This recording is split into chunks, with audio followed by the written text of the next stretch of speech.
Hi, everybody. Um, I just wanted to come on today to talk about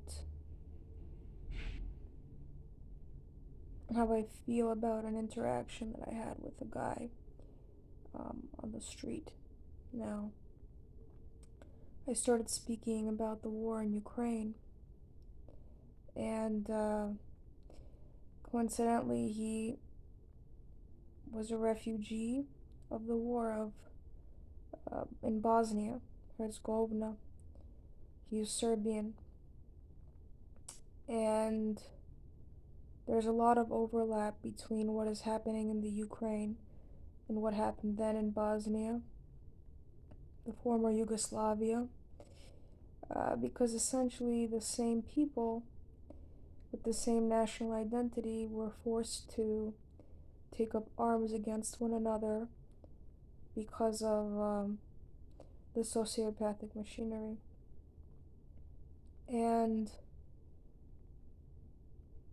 I came away from this conversation feeling very, very upset because he was a survivor of this war.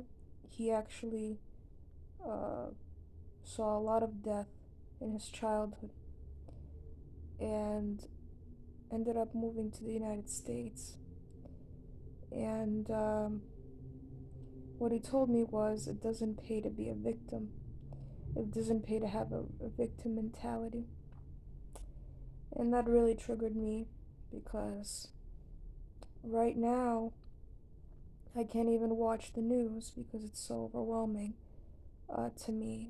I was in Ukraine about 5 years ago, and a lot of the scenery that I saw just 5 years ago was there, is there, and it's bombed.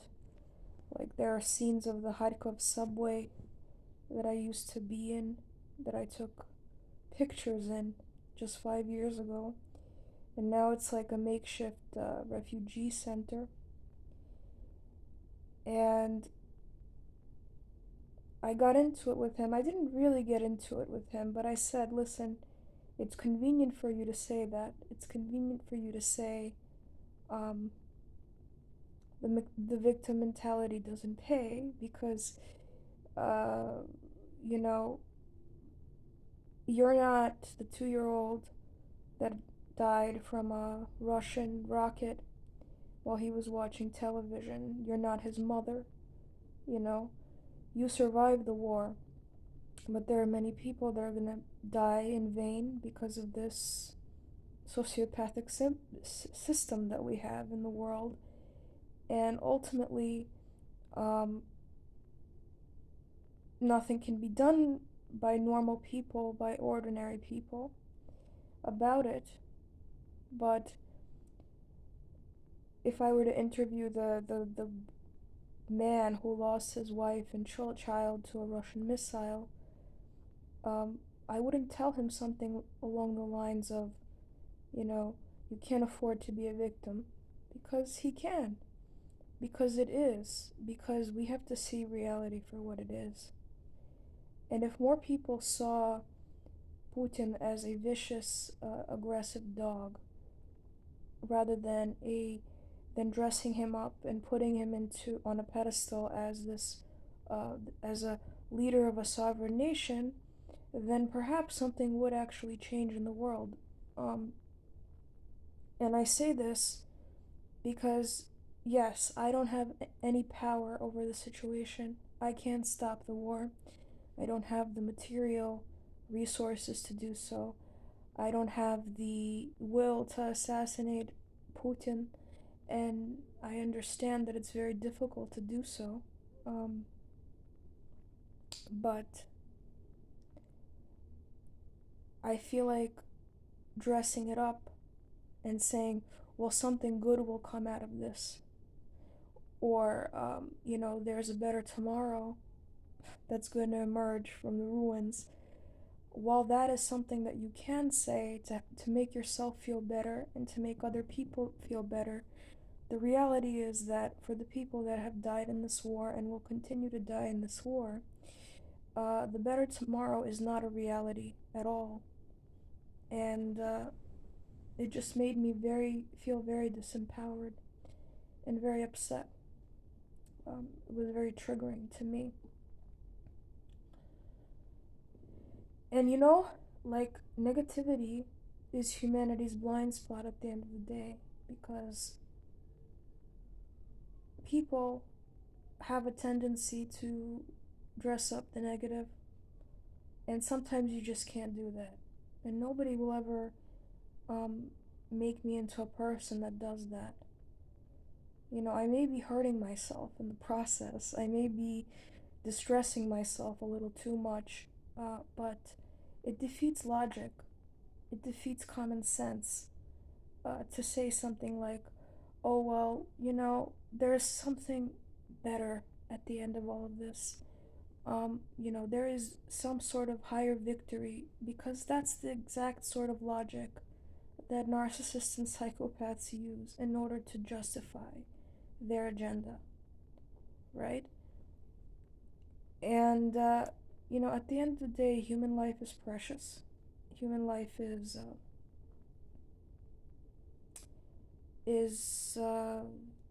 sacred, and nothing will ever, to me, justify the death of a 2-year-old in Ukraine, for a better tomorrow.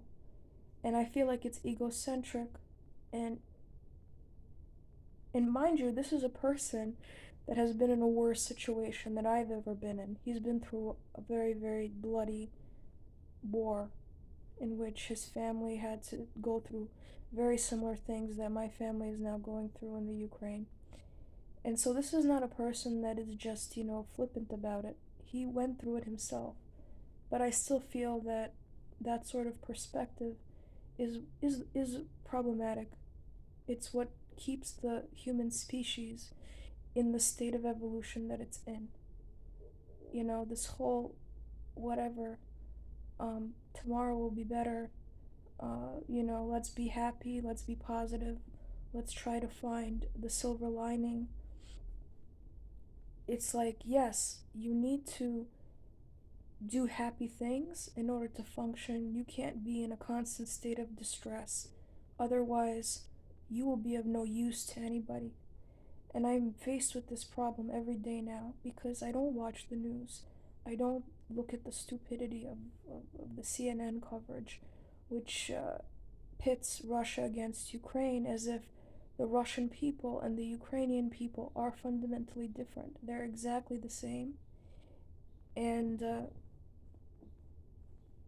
I tried my best to preserve my own mental health by not absorbing uh, the events that are going on, because if I do that, then I myself won't be able to function on a day-to-day basis in order to make the money to send to Ukraine to actually, help people in a substantive way. But I still feel that the argument that he's putting forth is flawed, extremely flawed. And I can't do it. I can't justify it. I can't simply say that the death of these Russian soldiers and the death of these Ukrainian soldiers and the martyrdom of people, right, that are fighting for their lives, fighting for their territory, is worth it, that the cost is justifiable. Um, it makes me so upset when I see people do that, when I see people rationalize like that. I don't know what it is with me, but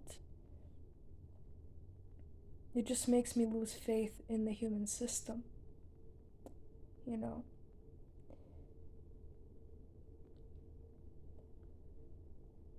What's happening is fundamentally wrong, and you could take the Ukrainian side and you can, you know, be angry at the Russian soldiers, but the Russian people are just as much a victim of this machinery as the Ukrainians are, because they have been trying to oust Putin for many decades.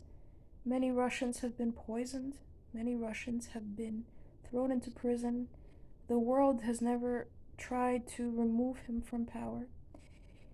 Um, Things have been getting progressively worse in that country, and this is the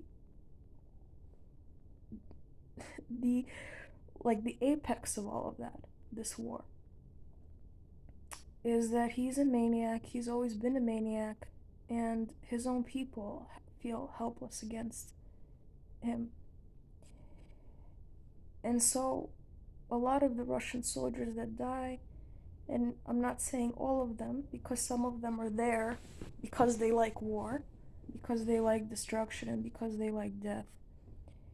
But some of them are just in over their heads.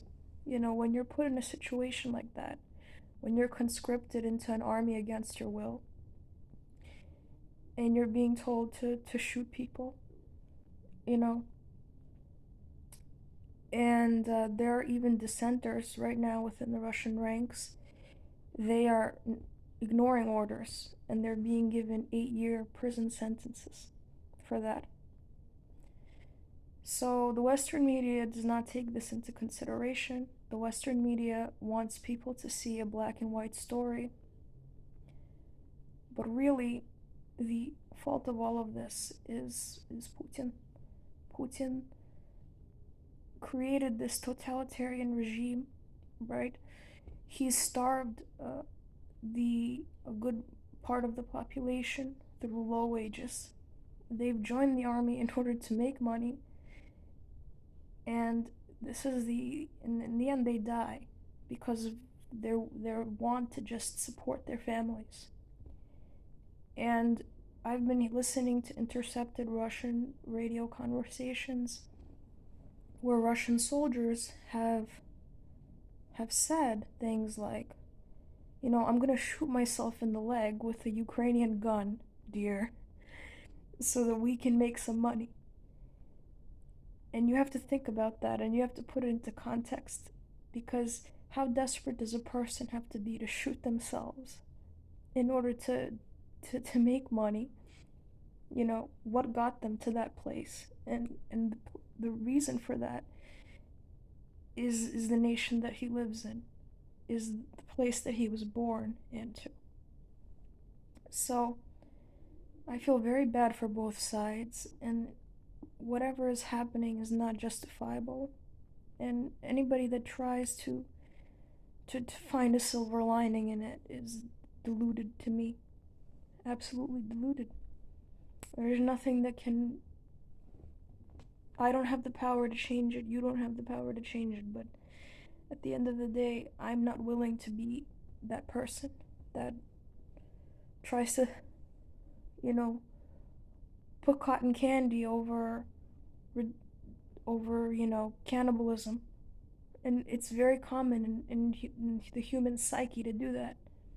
It's so common. And I try not to think about it. I try going into a happy place, right? Focusing on dogs, focusing on doing something positive. Because that's the only thing you can do. You can be a harbinger of evil, negativity, destruction, and chaos, or you could be a harbinger of peace, of tranquility, of humanity, and of you know, creativity. You know, you are a vessel in this world. And I think that narcissism really teaches you that lesson, that it's impossible to change somebody. It's impossible to change the whole of society, but it's always possible to change yourself for the better and to function for the greater good. But in order to do that, you have to see reality for what it is. Start looking at things for what they really are, and then proceed from there. Don't do this. Don't negate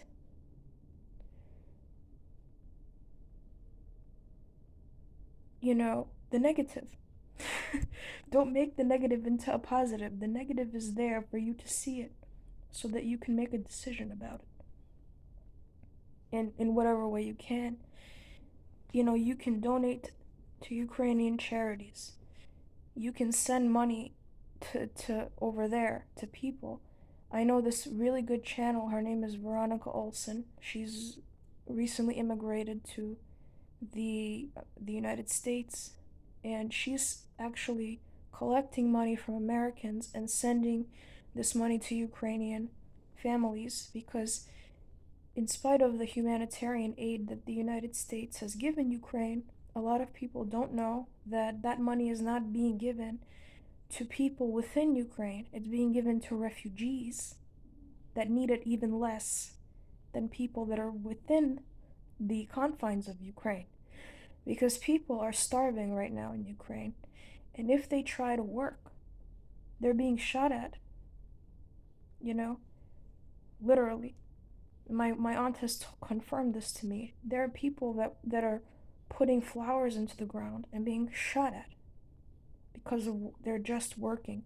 They're just trying to make a wage. So imagine the sort of duress they must be experiencing because Putin has caged them and is now destroying them, destroying the infrastructure of the country. They don't know when they will be able to work, you know, when they will be able to get back to normal life. Sorry. You can't be deluded about these things.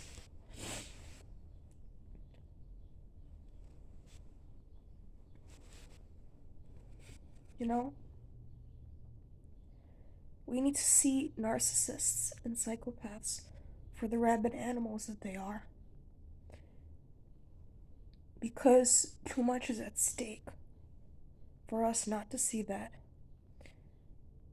And that's all I have to say. Call me cynical, call me negative, call me whatever you want to call me. But I'm sick of it. I'm sick of it. Like, you can say whatever you want about me, but it's bullshit. Because at the end of the day, you should really be looking at the rabid animals that control this world. You know, the rabid animals that are sending people to their deaths. And, you know, part of the problem is people's willingness to overlook basic facts. Basic facts in order to feel just a little bit better. Anyway, I gotta go. Bye.